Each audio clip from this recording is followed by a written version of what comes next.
తెలంగాణ ఆవిర్భావ దినోత్సవం సందర్భంగా నిన్న ఒక కీలక ఘట్టం జరిగింది. 2000 మంది సాధకులతో సమావేశం నిర్వహించాలని పవన్ కళ్యాణ్ గారు సంకల్పిస్తే అడ్డంకులు సృష్టించినా, అనుమతులు నిరాకరించినా ఆయన వెనకడుగు వేయలేదు. తన ఇంటినుంచే మీడియా ద్వారా ఆయన గళం విప్పారు. అవినీతిలో కూరుకుపోయి కళ్లు మూసుకుపోయిన తెలంగాణ కాంగ్రెస్ నాయకులకు మరియు స్వార్థపూరిత రాజకీయ నాయకులకు తన మాటలతో కనువిప్పు కలిగించారు. అసలు సమాజం అంటే ఏంటి, ప్రజల కోసం ఎలా ఆలోచించాలి అనే విషయాలను ఎంతో స్పష్టంగా, సూటిగా వివరించారు. అప్పటికీ ఆయన మాటలు అర్థం కాకపోతే జనసేన పార్టీ అధికారిక పేజీలోకి వెళ్లి ఒక్కో వీడియోను తీరిగ్గా చూడండి.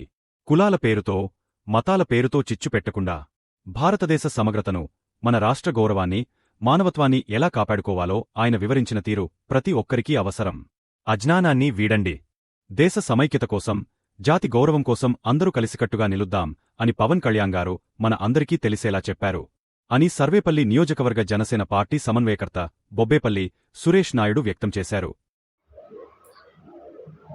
పొన్నం ప్రభాకర్ అనేటువంటి పోరం బోకు 2 రోజుల నుంచి పవన్ కళ్యాణ్ గారిని మాట్లాడడం, పవన్ కళ్యాణ్ గారికి ఏం పని తెలంగాణలో అనడం, పవన్ కళ్యాణ్ గారు ఎట్ట అడుగు పెడతాడో చూస్తామనడం.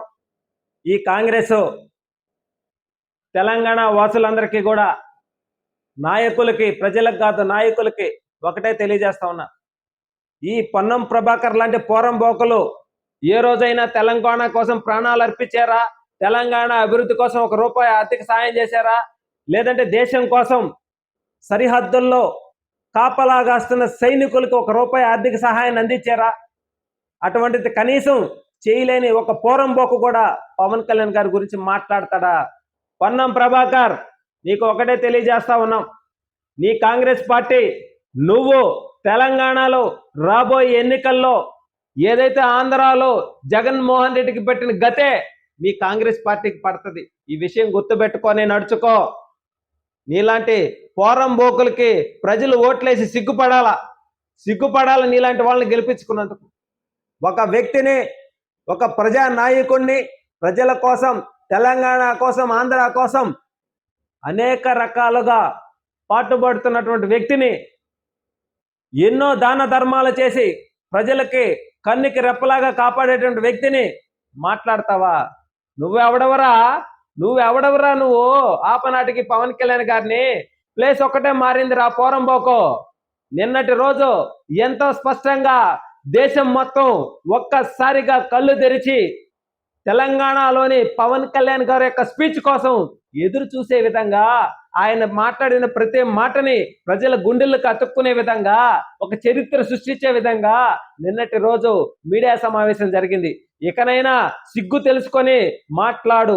ఈ భారతదేశంలో ఏ రాష్ట్రానికైనా ఎవరైనా వెళ్ళొచ్చు.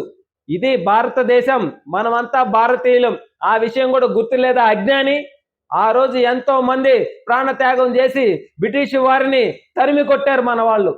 మరి ఈరోజు ప్రాంతీయ విద్వేషాలను రెచ్చగొట్టే విధంగా ఇలాంటి పోరంబోకు ఎదవులంతా కూడా మాట్లాడుతూ ఉంటే ఒక్కొక్కసారి వింటే, పొట్టి శ్రీరాములు గారు 58 రోజులు ఆమరణ నిరాహార దీక్ష చేసి తెలుగు వారందరూ కూడా ఒకే రాష్ట్రంలో ఉండాలనేటువంటి ఆలోచన, సంకల్పంతో ఆ రోజు ప్రాణాలు అర్పిస్తే, ఇలాంటి కాంగ్రెస్ పోరంబోకులు ఈరోజు ఇష్టానుసారంగా ప్రాంతాల మధ్య చిచ్చులు పెట్టే విధంగా మాట్లాడుతున్నారు.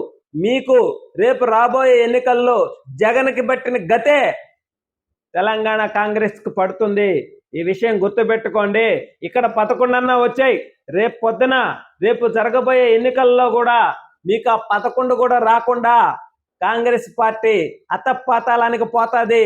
ఈ విషయం గుర్తుపెట్టుకోవాలి. హిందూ ధర్మం కోసం, దేశం పైన భక్తితో, ప్రజల కోసం, రైతుల కోసం, యువత కోసం ఆయన జీవితాన్ని త్యాగం చేసే విధంగా, ఆయన చెమటోచి కష్టపడిన డబ్బుతోనే ఈరోజు అనేక సేవా కార్యక్రమాలను చేస్తూ 2 రాష్ట్రాల్లో కూడా అన్ని విధాల అభివృద్ధి జరగాలనేటువంటి ఆలోచన, సంకల్పం కలిగినటువంటి వ్యక్తి.